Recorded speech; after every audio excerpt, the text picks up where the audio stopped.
Hello and welcome to the Understory podcast. I'm your host, Kelsey Law, and today we will be interviewing the wonderful Adrian Myers. He is a county officer at Norfolk ALC, and this is the perfect opportunity to talk about the current potential plans for devolution. So, as obviously you're aware, since Keir Starmer and Labour Party took their place, they have put forward plans to potentially reorganise the way that, you know, the lower aspects of government are set out. So to a lot of people, they don't really understand what this means, how it affects them and their voice in their local community. So I thought you would be the perfect person, obviously, to bring in. So could you please start today by explaining what devolution and the local government reorganisation means in the context of Norfolk and Suffolk, and why these changes are being considered now? Well, there's two aspects to it. There's a devolutionary aspect. The devolutionary aspect is down to the mayoral authority. Now, the mayoral authority, which is going to be the strategic authority, and you're going to hear this word an awful lot, authority, I'm afraid, but it best describes the organisations of what they are. Right. They will span Norfolk and Suffolk. So the mayor will cover as the strategic combined authority, so that's the two counties together, under the strategic authority of the mayor. The makeup has not yet been finalised, but it looks as though there'll just be the mayor and about 4 people sat round the table. Oh, not many. No, not a lot. So it's quite a drastic change. It is. But then you will have what's known as the local government reorganisation, which is different because that's the second part to it, where it's the abolishment of your county, borough and district councils, leaving your town and parish councils, and they will be replaced by unitary authorities. Right. So the strategic authority is the authority that has overall command. Yeah. And if you look at government wording and government speak, it's all about, the mayor will attract money into the area. Well, we're already attracting money into the area, otherwise we wouldn't be here. So it's a bit of a misnomer, really. But it's as though being a mayor is going to make it more attractive to give money to Norfolk and Suffolk. But we don't know how that's going to work because it's still a white paper and is still being consulted on, and the timelines will be for the final application and business plans to be considered. I think it's by the 27th September. I believe, yeah. With a decision probably mid-January. So there were attempts previously there was talks a long time ago, weren't there, about the potential of devolution and the local government reorganisation. What fell through with that? Why did that never come about? Well, that's quite interesting because I was part of that. I was an elected borough councillor in Great Yarmouth. Wow. And when it was first mooted, they was talking about the 12 major players within the sort of area around a donut hub of Norwich City. So you would have Great Yarmouth and you would have Kings Lynn and sort of those areas around there. And it was a mess, really. They started off with these 12 authorities that would make up the devolution package, and they would be borough councillors. We wasn't quite sure what was going to happen to the county council at the time, and they first of all started off by saying, well, if 1 or 2 councils say they don't want it, then we'll just scrap the idea. Then they said, well, if you don't want it, you won't get a seat at the table. So first of all, it was, wow. So, and in the end, there was sufficient resistance to it from multiple councils who said, this simply isn't going to work. And so it was all dropped. Wow. And I was against this as well. So you was against it at the time? I was, yes, because the business model didn't stack up. And how was the business model changed? The business model has changed now because we've got a combined authority of the mayoral strategic authority. Okay. Then we're bringing in unitary authorities. We're not keeping the borough councils. So the whole structure is entirely different. And whether that's going to be 1, 2 or 3 unitary authorities, we simply don't know, but we will know by January next year. So it is a different form of governance from the original proposition of devolution. Interesting. As the county officer for Norfolk ALC, how does your organisation represent the interests of town and parish councils in the ongoing discussions about devolution and LGR? When I came into post in November, because I've only been in post since November, one of the... Congratulations on your new post. Thank you, yes. And it was confirmed in April of this year that one of the things that really struck me with regards to devolution was the opportunity for local representation, local governments and local democracy, permeated all the way down from central government, where town and parish councils can have a real say. Now, Norfolk ALC has some 300 members as town and parish councils. We also do payroll and websites for our members and our non-members. So we are heavily involved in them, and we offer legal advice, support, specialist VAT, HR, all that type of thing. Okay. So that's what we do with our town and parish councils. What role Norfolk ALC is, and what I've always seen it as because I was aware of devolution when we come along, was that we was going to be the central point of contact. Okay. The central hub that all our members can come to. But to do that, we would need to reach out to certain stakeholders. Now, that would be Norfolk County Council. That would be Suffolk ALC. Okay. That would be the SLCC, which is the Society of Local Council Clerks. Okay. That would also be with the Norfolk Strategic Flood Alliance and the Great Collaboration, which is a new environmental group that's come along. So we are the central point of contact for all of those people around, and we will disseminate information from all of those areas. Okay. And that wide variety to our members and our members beyond, because my view is whether you're a member or not, you're going to be affected by it. Of course. And so you must be able to make informed decisions and informed choices about what you'd like to do, how much or how little you'd like to get involved. So this is where Norfolk ALC comes in. We are one single point of contact for all the parish councils. So instead of parish councils having to go to Norfolk, having to go here, they can just come straight to us. That's brilliant. And would you say it's unbiased kind of advice and that you offer? Without a doubt. Norfolk ALC, and I made this very, very clear to all the organisations that were involved, especially Norfolk County Council, yes, because they have a preferred business model for a single unitary authority. Norfolk ALC will not express a view one way or the other because our advice must be trusted to be honest, non-biased, non-political, and open. Completely impartial. Absolutely. Okay, Absolutely. and that's what people need, because things can get confusing and misconstrued, especially in this day and age of media, social media and online activity. So I think it's very important that you have organisations such as yourself that do offer, like you said, a central place for everyone to go to and access that legitimate, correct information that they need. Absolutely. So Absolutely. That's brilliant. And we hold online, we just had an online session last week with Norfolk County Council, who come to me and asked if I could reach out to our members. And we was just discussing the basic framework of how they would like to engage with the information that's coming down to them. Okay. So we're already starting the process. Interesting. Yeah. The ball's already rolling. It absolutely is, but we don't have a lot of time. So the proposed new mayoral combined county authority will cover both Norfolk and Suffolk. Yes.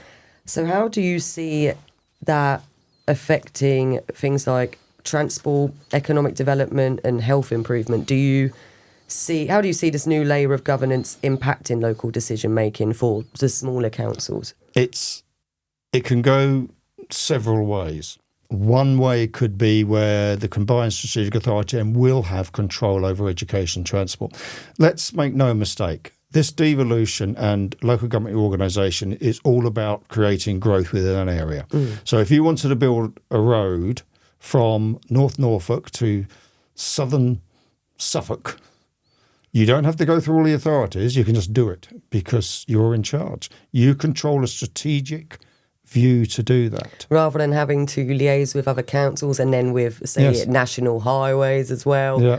And I know the palaver, obviously, being part of a local parish council. Exactly. The absolute palaver we have, even when it comes to markings and double yellow lines, you have to go through the layers to get to there. So this is going to make it a lot easier. So whoever is, as you said, elected will have the right to just okay it and then push allocate it the through. budget for it. Yes. So it will. I mean, one of my biggest concerns was about the National Planning Policy Framework.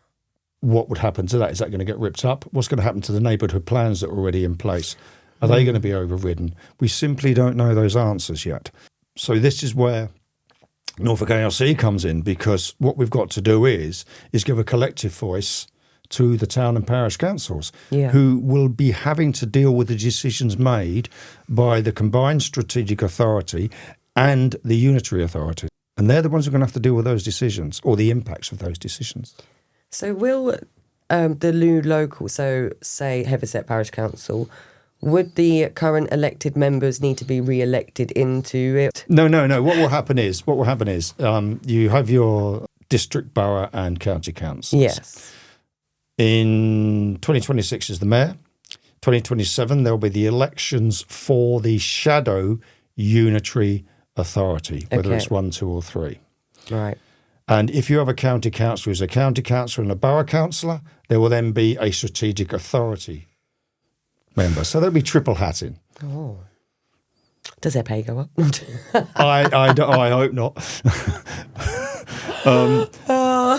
And then that shadow will run for a year. Okay. And then there will be, in 2028, the full implementation of the unitary authority and the dissolving of your county so I will be district. gone, effectively speaking. Are you an elected district council? No, I'm only in parish. No, you won't be gone. So I won't be gone. Town and parish councils are untouched.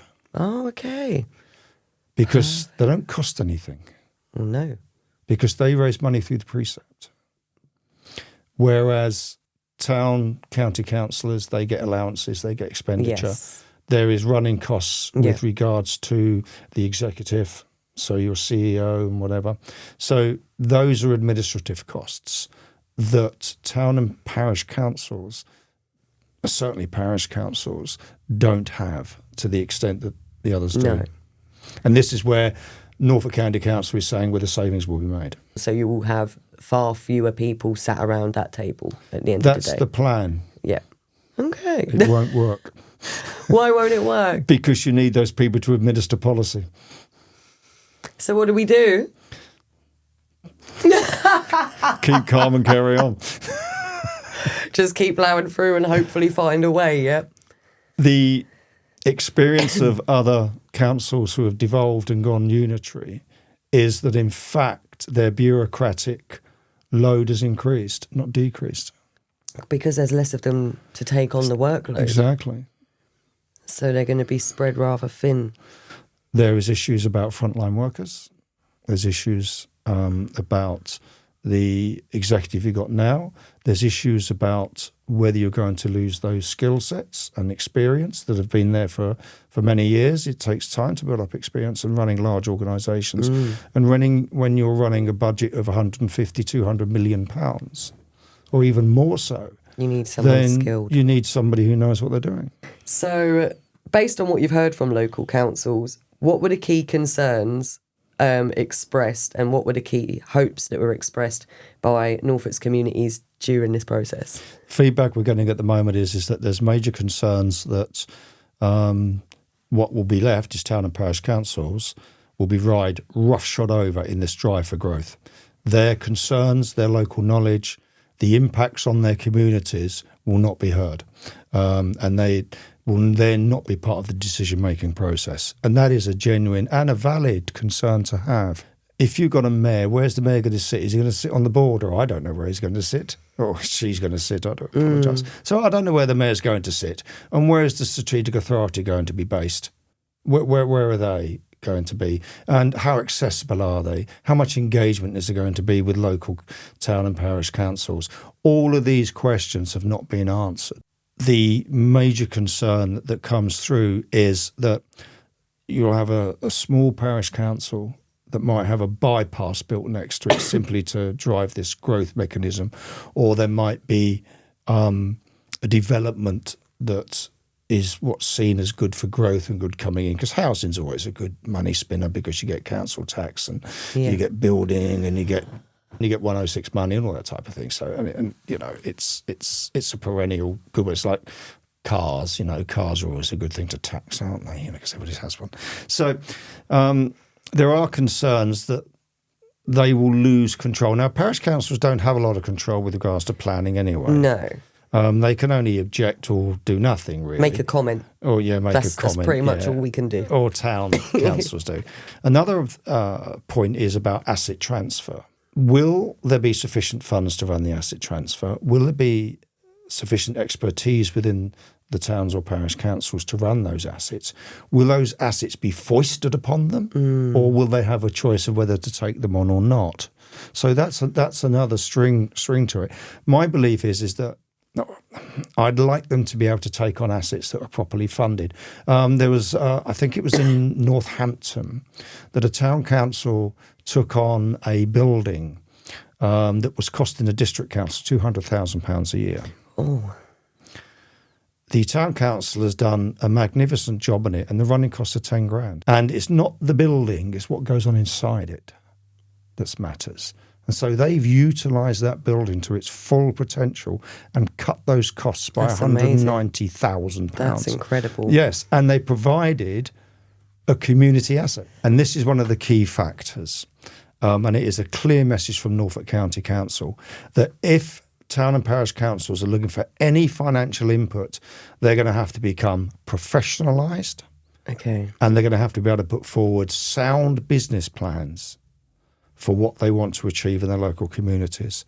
So the whole ideology of what a parish council used to be, when they used to sit in the church with the vicar at the head of the table, surrounded by certain people of a certain age and perhaps some landed gentry, yes, is gone. You are now going to become a professional business and a professional organisation as county, borough and district councils are. But then is that still, will it still be based on volunteers? Yes, but if it were me and I was a councillor in a town council, what I'd be looking to be doing is I'd be sitting down with my councillors and I'd be saying, look, we want to be running these assets. We're going to have to increase our bureaucracy, so our bureaucratic input. So we're going to need more executive officers to run it because we're not experts. We can't run it. So we can have oversight. Now, very much like county councillors have, they don't run the organisation.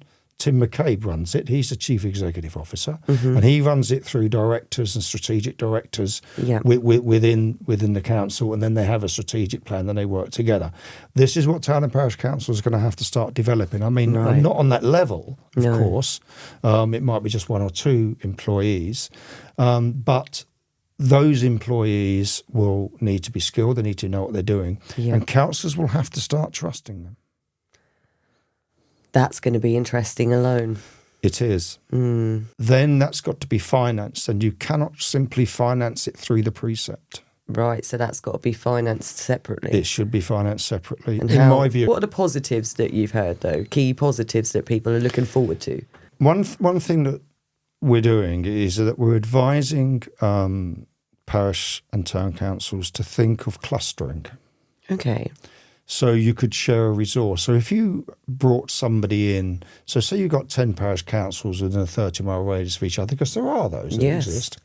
You could have 10 parish councils then working in a cluster that could have sort of, say, one member from each council as a delegated authority to sit on a panel and discuss and meet. And that then could be a central authority within the cluster that would help finance the administrative arm for the 10 councils. Right. Okay. So rather than each individual parish council trying to work out alone how they're going to deal with it. Yes. If they are in close proximity, a cluster. Yes. So, for example, Heverset, Wyndham, you've got, what's the other one down there? Mulbarton, things like that, Cringleford. They could all get together. Yeah. And they could turn around and say, right, well, we need to commission outside source onto this. Okay. But that would be a collective cost as opposed to an individual cost, which would then spread the cost out. I mean, this is how I would envisage things going, and it how would seem logical. Yes, and it would something I'd encourage. And again, devolve representation. So if we're going to devolve power, well, let's just think about how we're going to devolve power within our own communities and how that's going to work. There's no reason why we shouldn't. And then each of these delegated members who sit on the panel and then do procurement can go back to their respective councils and say, right, this is the recommendations from the panel, this is the reasoning behind it, and then each council can endorse it. All right. And how will the process work with who will the local parish councils answer to? Who will they be directly under with the whole reorganisation? With the unitary authority. So that's who we will go to if we need things changed, anything done in the future. That is going to be the central point of where we go to. Yes, but I think also if you have a large enough collective, and there are over 500 town and parish councils in Norfolk, that's a lot of people that they represent. Yes. I think that they should have a voice at the strategic combined authority table. So someone should be able to take a chair up there. That would be a direct link, like you said, between the parish councils and the unitary authority kind of power. Yes. Rather than, hoping that it kind of gets through to them, you would have one that direct link that is sat up there on the board. So, theoretically, that would be the most logical. Democratic representation of local democracy. Absolutely right. Yes. Perhaps it only get as far as the unitary authority. But at least there's a connection there to the people who have the power over the decision-making process within your area. And it doesn't even have to be one. It could be a panel. And they could meet quarterly. And this panel could represent the 500. And the panel doesn't have to be that big. 10, 15 people sit with the panel as you would have like a select committee in Parliament or something like that. Let's all sit around and meet people. So there are models of governance and engagement that could be employed. It's just the will to do it. And if we have enough people that say, well, this is how we want to do it, and these are the sound reasons behind it, and then we can support you in what you want to do because you're engaged with us and we can understand the argument for what you want to achieve, then keep us on board, bring us on board. Do not just ride over the top of us. So the government has emphasised public consultation in both devolution and LGR processes. How is Norfolk ALC going to ensure that the voices of smaller communities represented by town and parish councils are heard in these discussions? The more voices together, the louder the voice is. I would like to see Norfolk ALC in leading the way in bringing these town and parish councils together so they are stronger. And that is our logo motto, stronger together. So as you said, the idea of the cluster. The cluster, yes. That is what you would recommend. Yes, clusters, and then within that cluster, a larger cluster. So you could be, because there are 7 districts in Norfolk at the moment. You could probably reduce that to about 3, north, central and south. Okay. So, but then not forgetting to be working with Suffolk now. Now, you've got 2 counties of something like 1.79 million people. If 1.79 million people are knocking on your door and saying, excuse me, somebody's got to listen. Well, you would assume so. Well, one would hope so. Well, that's the thing. If there's no one on that panel, as we said, then it runs the risk of them voices not being heard, and it runs the risk of government being a bit centralised and kind of keeping everyone else out from the whole it's true decision making. It is. And, when one looks at the business models for the unitary authorities, 1, 2 or 3, I think there's pros and cons in both. What are the pros of a single unitary authority? Well, just one point of contact. Less costs. Less cost. But that's democracy should have no cost. No. But in an ideal world. In an ideal world, yeah. But what price democracy? It allows for quicker decision making.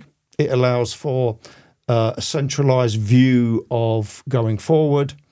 It allows for a greater opportunity for consensus of opinion and working.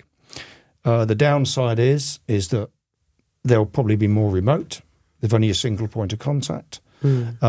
People may feel that they don't have a voice at all in this unitary authority. The unitary authority simply doesn't have time to listen because it's got so much other things to do. So I mean, it's going to have a lot on its plate with 2 counties tied in and districts gone, county councils gone. The unitary gone. authority will be for Norfolk. There'll be separate unitary authorities within Suffolk.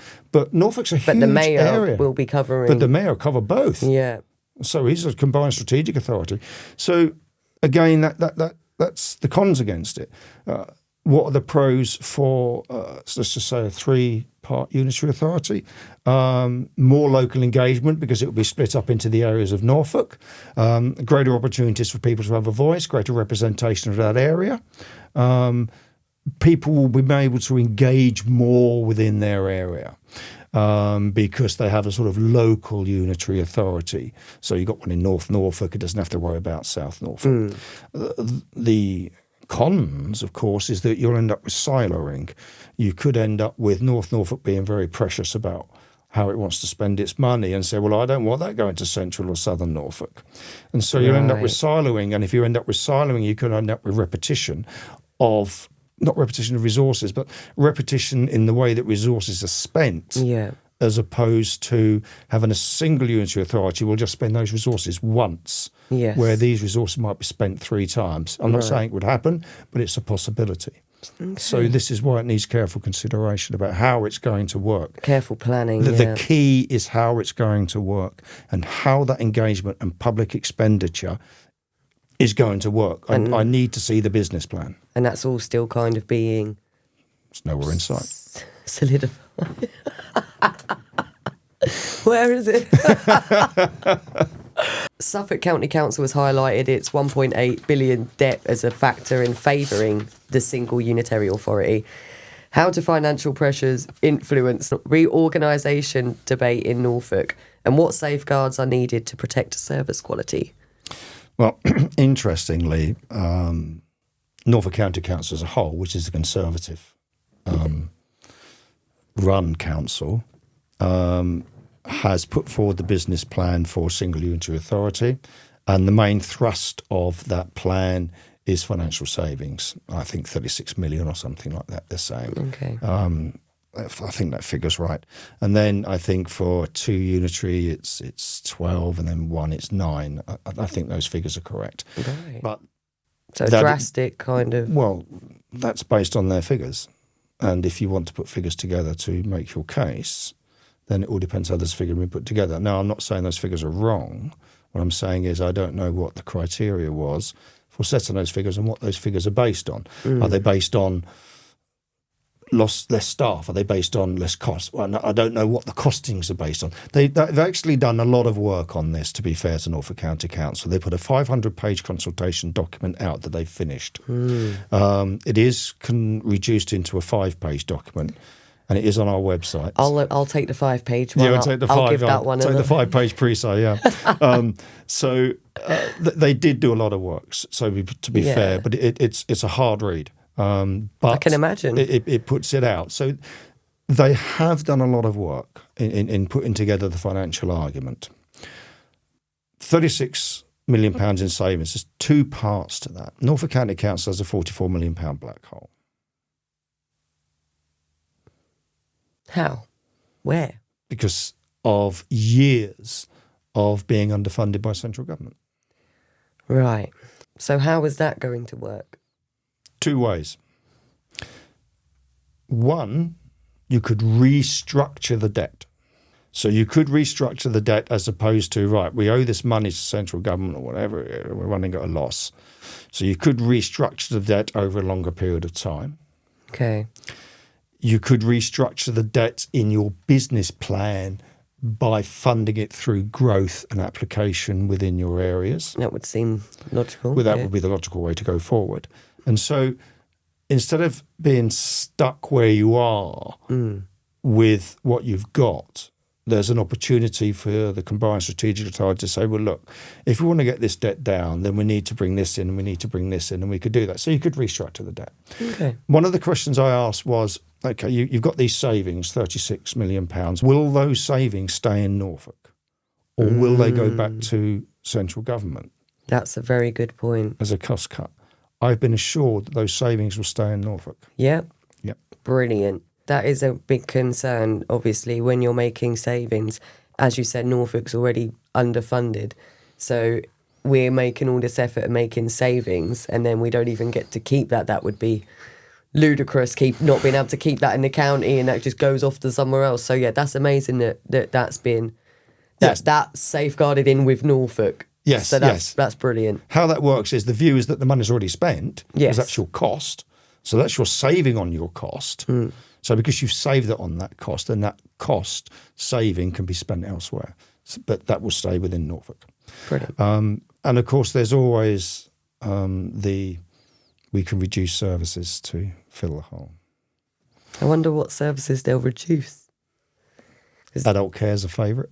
Yeah. I'm not saying they would. No, but they would. And I wouldn't advocate that they would. No. I'm not saying that. But one has to go on previous experiences of where savings have been made. And under the Cameron government, it was, we're not going to spend less money, we're just going to spend what we got smarter. Which which was a load of old tosh. Yes. Yeah, clearly. It was. Yeah. Yes, because we had a decade of austerity. So we wasn't spending money smarter at all.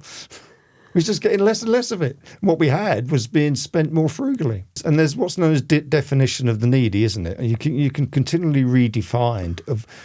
One of the political statements that absolutely infuriates me is that we're just making sure that the money gets to the right people, the most needy. But you keep redefining who's the most needy. And that most needy becomes a smaller and smaller cohort within the organisation. Until there'll be nobody in there. Until there's about 3 people left who are the most needy. That's it. And there's no safety net for no one else. No. There's no help for no one else. No, exactly. So you've gone from the most needy on a hospital ward and reduced that now to those in intensive care. Like they redefine homeless, don't they? Like what qualifies to be homeless? How many children you're allowed to have and be needy with? Well, I think that's important I mustn't get anyway. Political. I'm Norfolk ALC, but there's not a political view. I was an independent councillor. Yeah. So my politics are not there. I'm all for local democracy and independent representation and democratic voice. I have no political views, Conservative, Labour, one way or the other. No. It's just what is correct and just. There are no degrees of right. There are only degrees of wrong. This is where it gets philosophical. Well, it does, because it's either right or it's wrong. Yeah, but who decides? Who gets to decide what's right and what's wrong? Well, you have to look at it and say, well, that's right or it's wrong. And I say there's degrees of wrong because if you can't do the right thing for various reasons, there's not enough money, there's not enough support there, then you do the least wrong thing. Okay. So there the are lesser degrees of the evils. Exactly. But there's no degrees of right. I don't think I want to work in politics. Both the strategic combined authority and whatever model of the unitary authorities, that they must engage with the town and parish councils. If they want to get anything done that's going to benefit the communities, they must use local knowledge, local understanding and local enthusiasm to get that done. Yeah, so they need to be liaising and keeping that connection. And they should write it into the legislation. They should. They should turn around and say, you must, if you want to do this, you must engage. It's not a hard piece to put in. No. They can ignore it once they've engaged, but as long as they must engage. As long as they have to take it on board, like you said, whether they reject it or... Yes. But it has to be put to them, They have to take it. And you could write it in the legislation. Nothing to stop you. Is there? Government makes laws. They can make whatever law they like. Yeah. Then it makes the unitary authority consider how they're going to engage. If they don't have to engage, they don't have to consider it, do they? No. And it really is just simple that. It's just making them consider. And then that at least makes, like I said, the local voices feel like they have at least got a chance to get their voice heard. Yes. Rather than being completely isolated away from it and not having any, like you said, way in to get their points across, to, like you said, with their local knowledge. That's the best way to get local problems sorted. So there needs to be a legal way that they have to at least engage. Yeah. Mm-hmm. Really, they really do. It's a great opportunity. And why should not Norfolk and Suffolk be the absolute model and beacon of democratic representation on a local level. What is to stop that from happening? Two things: failure to engage by those in charge and a failure of will of those who they wish to engage with. They're the only two barriers to it. If you remove those two barriers, and if you've got a willing towns and parish councils, and you've got the organisation that must engage with you, then the outcomes can be far improved. Look, other unitary authorities that they've gone through, there's other devolutions gone through with other areas, and you can see the mistakes in them. Yeah. Let's learn from those mistakes. Take what's been done correct, what's not been done great and not worked out. Come up with, like you said, the new business model. The new business model. Make sure everything's put into it in legal terms to ensure. Yes. And then it has got the potential to be beneficial. Absolutely. Absolutely. I, on a personal basis, not speaking for Norfolk ALC, I am not against devolution. The reason I'm not against it is because I can see the opportunities, and what we've been functioning on for the last 50 years has been an abject failure. I will say that because there's not one single government who's left power that has left this country in a better state than when it first came in. But 10 years of austerity, and where's that got us? We've now got a government in power that is running out of money, and it's borrowing more than it should. And ever since, again, it's a personal view, but ever since the 70s, I mean, the 60s was wonderful. We just come out of a war. And this country, I think it was Harold Wilson, or it might have been Macmillan, I can't remember who said it, talked about the white heat of industry. And this country was booming, absolutely booming. Because of that economic boom, it was one of the greatest emancipation of women in Britain, because they could go to work. Young women could go to work, they could earn a wage. And if they got together with a friend, they could move out of the family home and live in a flat and have some independence. Whereas before, it was all based on the single breadwinner, which was invariably the father. So, and everybody until was they got reliant on married, his they income. were at home, typically. Yes, exactly. But that financial boom in the 60s really created a lot of emancipation for a lot of young people. And ever since the 70s, it just doesn't seem to have happened. So hopefully this is a chance to make them changes and boost prosperity again. On a very local level. Brilliant. We can't affect the world. No. We can't affect the whole country. You have to start But small. we can certainly affect our own areas. Well, it's going to be interesting. I'm looking forward to seeing how it all unfolds. Well, yes, and my ideology behind it and that belief in democratic representation at a local level is the driving force for me. I run Norfolk ALC. I have oversight by the board, of course, and I don't have a free rein to do everything I want. Running riot. Running riot, yeah. But that's Norfolk ALC's role in all of this, is to ensure that people get a voice, that democratic representation at a local level is effective at the higher levels. So we're lucky we've got you guys. Well, we have ALCs all over the country, so the country's lucky that we have such things as ALCs as central points of contact for town and parish Like councils. you said, to keep that level of democracy in make sure people's voices are heard. So I've got a couple of listener questions for you, Adrian. Okay. So looking ahead to 2028, when new unitary councils are expected to be operational, what is your vision for how local governance in Norfolk will look and feel for residents? Well, hopefully residents will have access through the local town and parish councils to a well-organised professional body that will be able to represent their interests and their communities as a conduit through to the decision makers on where the money is going to be spent. And this is when I was coming back to about professionalisation of town and parish councils, that local people will have access to that. So instead of having to go to County Hall, they can go to the local parish council that will be professional, well-run, well-informed, and very, very involved in the local communities. Perfect. So that's the ideal. That's the ideal. And then our second question is, devolution promises additional funding and powers for areas like transport and economic development. How can Norfolk's local councils ensure that these resources are distributed equally across urban and rural communities? By developing well thought out, sound business plans and saying, look, if you spend your money here, this is how we're going to spend it. And this is how it's going to benefit our communities. But also it meets your strategic aims in what you're trying to achieve. So if you want to achieve this by bringing this down here and whatever it might be anything to do with flooding, it could be anything to do with housing, it could be anything to do with energy conservation, whatever. It could be even something as simple as charging points. Give us the money. Because this is the business plan. This is how we'll spend your money in providing these assets of what you want to put in and your expenditure and your strategic aim. So we can do that on a local level to ensure that benefits our local people and it fits in with your strategic plan for the whole of the county. Okay. So there has to be a sort of symbiotic relationship between the two. Yeah. But you've got to make the business plan for it. It's good. It's all about the business plan. And like you said, recommending hiring someone that is a professional, an expert and, who could help you put the business plan together. Yeah. Absolutely.